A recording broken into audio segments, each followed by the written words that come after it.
Voilà 200 ans que les grottes de la Balme constituent un lieu touristique incontournable, au point d'avoir donné leur nom au village.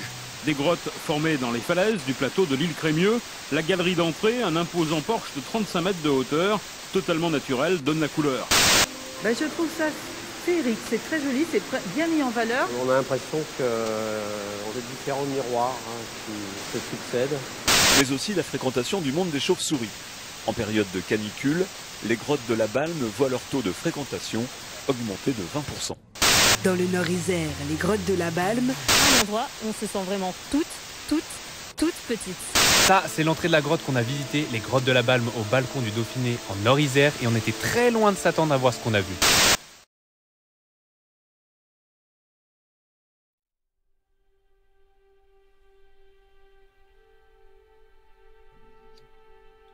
Le temps.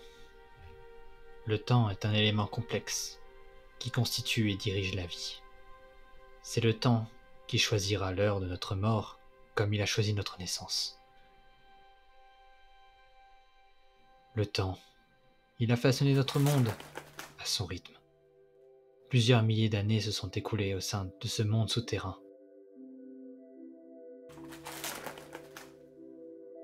Je me suis intéressé à ces photos, à son passé, et je voulais comprendre à tout prix. Quel secret elle renfermait.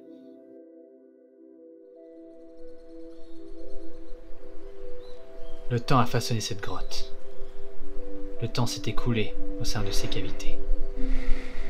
Elle a vu des vies différentes avancer, évoluer. Elle a vu la civilisation, son évolution. La vie d'un être n'est qu'un simple battement de cils à ses yeux. Le temps s'est écoulé entre ses parois et des secrets découverts ont été oubliés aujourd'hui. Je ne suis qu'un passager du temps, mais je pense qu'il est l'heure de remonter cette chronologie et d'explorer les couloirs du temps des grottes de la Balme.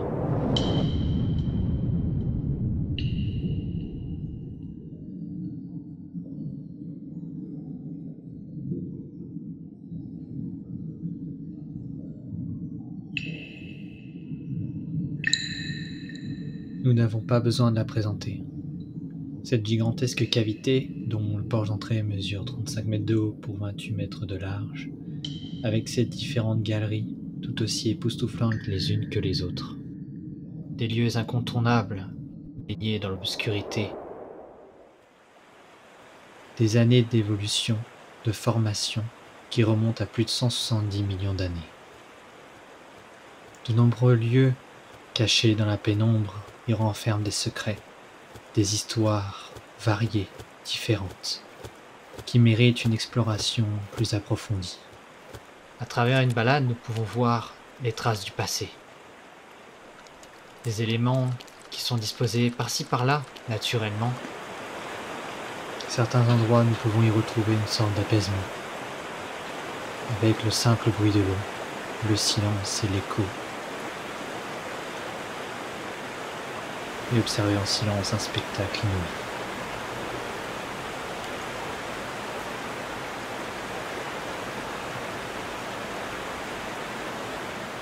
Des lieux gigantesques, de vastes voûtes, des lieux où des concrétions comme les stalactites ou les stalagmites sont apparues, où nous pouvons entendre parfois les habitants de la grotte se balader de temps à autre, au sein des gigantesques galeries, comme celle du moine.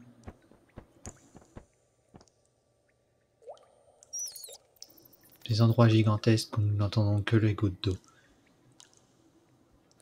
Des balades où nous sommes tout simplement des fantômes. Des ânes errant dans la grotte. Un simple passage. Un simple battement de cils pour cette grotte.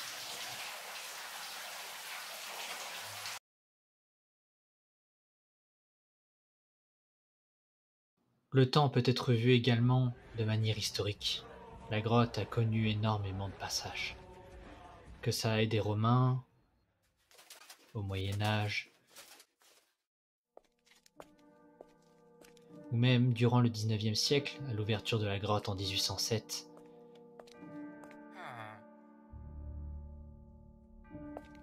Mais également certains aventuriers Mais la grotte, c'est également de nombreux souvenirs qui ont été gardés sur de nombreuses photos et cartes postales. Des lieux qui demandent un deuxième visionnage, une deuxième exploration, pour comprendre son évolution et voir le temps qui est passé au sein de ces cavités.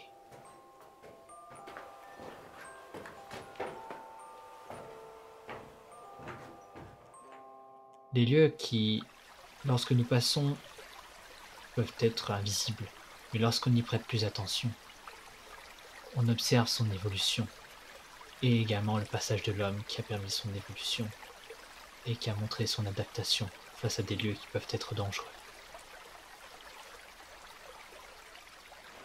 Certains lieux sont marqués par des souvenirs, comme les balades en barque, mais lorsqu'on y prête attention et qu'on ferme les yeux, nous pouvons entendre que la grotte renferme des souvenirs bien plus sombres.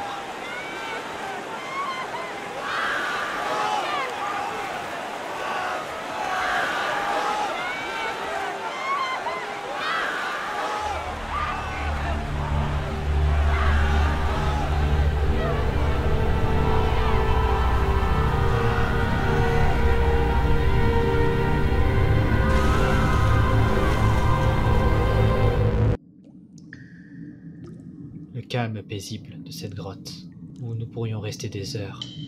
Parfois, certaines photos méritent une imitation.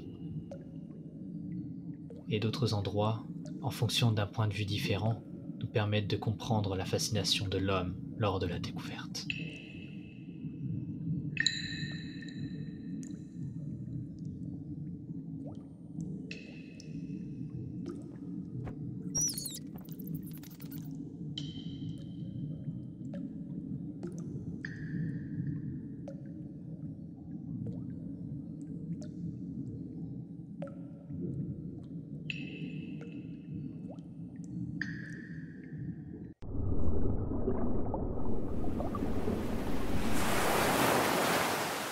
D'autres lieux, par également d'autres points de vue, nous permettent une nouvelle immersion. Et le passé, parfois, lorsqu'on y retourne en arrière, nous permet de comprendre l'ambiance qui avait été mise en place des années auparavant. Comme ici, il y a 40 ans.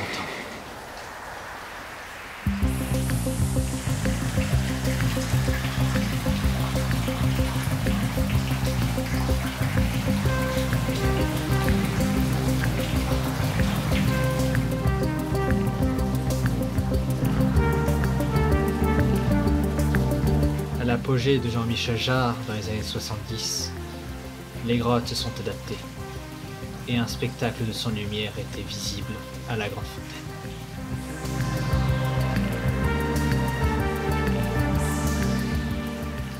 Nox. De nombreux endroits sont encore visibles dans la grotte, qui peuvent être explorés, mais le plus important c'est toujours de regarder ce que l'on a devant le bout de son nez.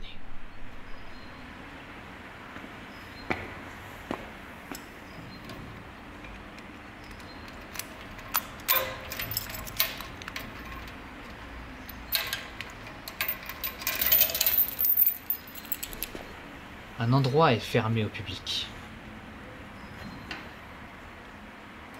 Et cette fois, nous pouvons aller jeter un coup d'œil.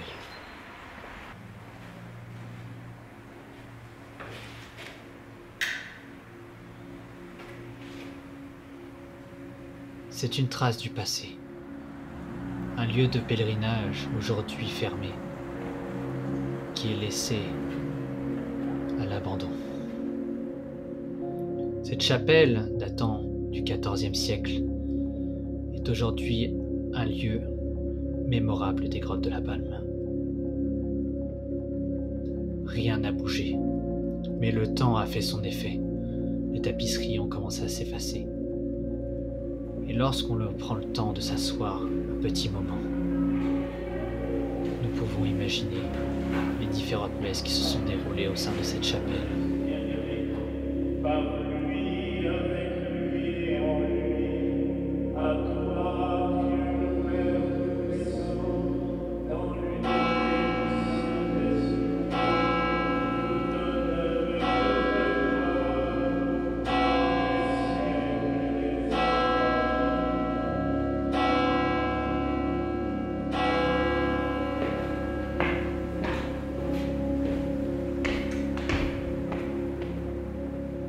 Cela fait des siècles que cette grotte est connue par les habitants de la Balme. Un lieu qui a marqué bon nombre de générations, qui a marqué son histoire.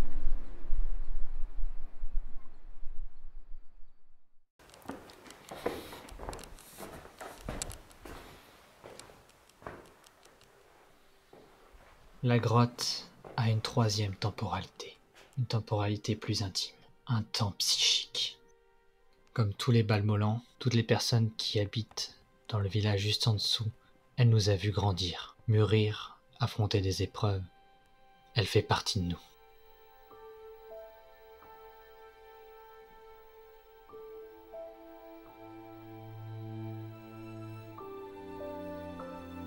Je ne dirais pas que c'est ma grotte, mais ce qui est sûr, c'est qu'elle fait partie de mon existence.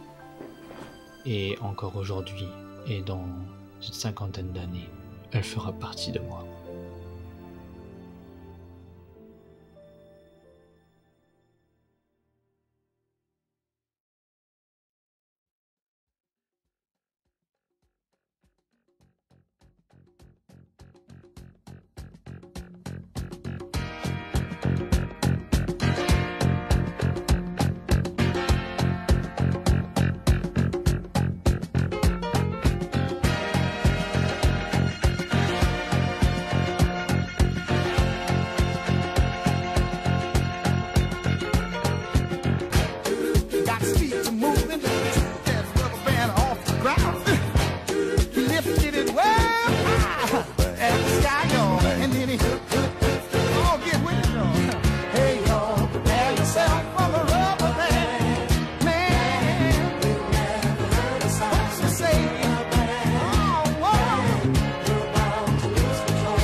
Un petit sourire.